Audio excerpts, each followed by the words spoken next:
Bonsoir à tous et bienvenue dans notre édition régionale. Voici nos principaux titres. 2 semaines. Mais tout de suite, une nouvelle qui va alléger le porte-monnaie des automobilistes. La baisse des prix des carburants à compter de minuit. Le samplon enregistrera une baisse de 2 centimes et c'est encore plus intéressant pour le gasoil qui affichera à la pompe 7 centimes de moins avec la publication du nouveau décret interministériel en décembre dernier.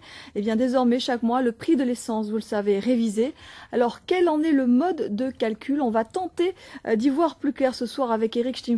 Bonsoir. Bonsoir Laetitia. Alors, explication au tableau noir ce soir, Eric, pour comprendre cette fameuse formule. Longtemps, ces informations sont restées opaques. Même nous, médias, accédions difficilement à tous ces chiffres. Aujourd'hui, on parvient enfin à un petit peu plus de transparence. Une transparence qui était d'ailleurs réclamée déjà en 2009 par le LKP au moment des mouvements sociaux, mais aussi par le Conseil économique et social régional. Oui, effectivement, il y a maintenant 3 ans quand j'ai commencé. Par rapport à l'ancienne formule, l'ancien mode de calcul, qu'est-ce qui change, Eric, aujourd'hui? Alors, selon les services de la préfecture, la différence du pétrole. Merci Eric pour toutes ces explications. Et pas de franche amélioration à Bouillante, l'eau coule à nouveau dans les robinets. Toutefois, elle n'est pas potable et doit être utilisée seulement pour l'usage domestique des foyers. Une situation très inconfortable pour les habitants, d'autant que les problèmes d'eau sont récurrents dans la commune depuis 5 mois. Alors on se débrouille comme on peut. Le reportage de Ludivine Guillolet et Christian Danquin. Nous allons évoquer dans un instant le projet de création d'un centre d'accueil pour les personnes âgées dépendantes à Saint-Claude. Et puis 4 Guadeloupéens sur 10 seront 60 ans et plus. Un EHPAD devrait donc voir le jour à Saint-Claude. Ce centre d'hébergement pour personnes âgées dépendantes sera destiné aux personnes atteintes de la maladie d'Alzheimer. La CEMAG, qui sera en charge de la construction de cet établissement, s'est vue attribuer un prêt de 11,5 millions d'euros par l'Agence française de développement.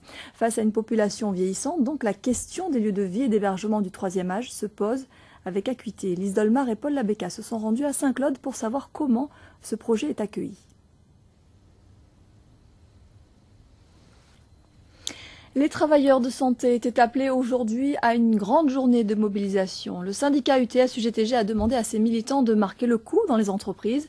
Il souhaite alerter l'opinion sur la politique mise en place par l'État et l'ARS, l'agence de santé qui prévoit la fermeture de plusieurs services et de certains établissements tels que le centre hospitalier de Marie-Galante. L'UTS demande des négociations avec l'ARS sur le plan régional de santé. Le reportage de Paul-Henri Scoll et d'Olivier Duflot. Et la résistance se met en place à l'hôpital de Marie-Galante après les révélations sur le rapport de l'IGAS, l'inspection générale des affaires sociales, qui préconise les fermetures des services de chirurgie et de maternité.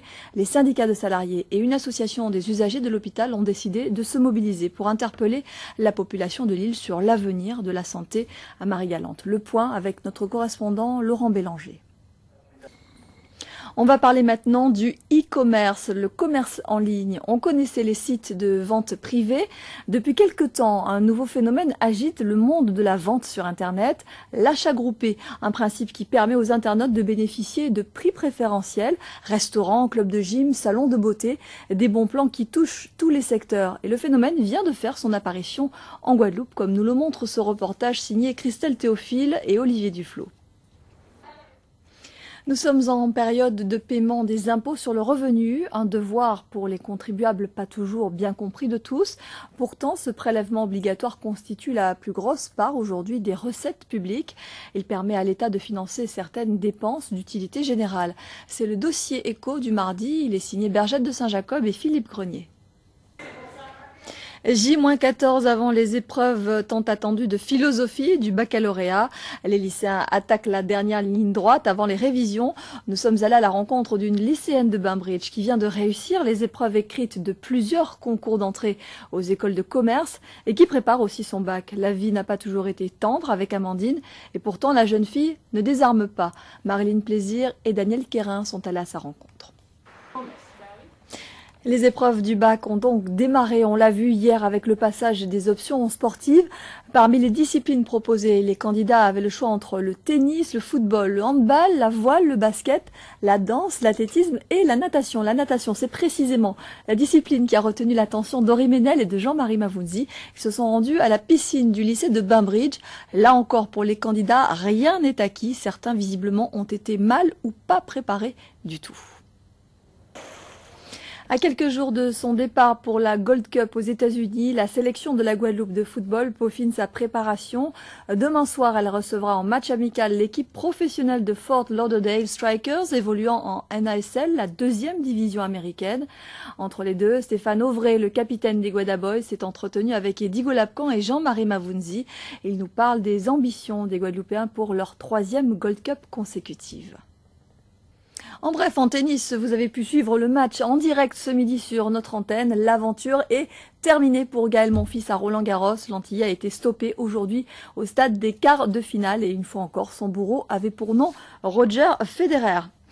Pour terminer ce journal, on prend la direction de Saint-Martin qui accueille le Bill.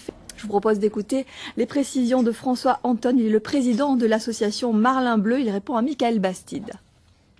Voilà, c'est la fin de cette édition. Merci à vous de nous avoir suivis. À 20h10, Burn Notice, 2 épisodes, 21h45, Archipel. Pas de météo en raison d'une grève. Demain à 13h, vous retrouverez Sophie Vingada Salon. Nous, on se donne rendez-vous à 19h30. Passez une très belle soirée sur Guadeloupe Première.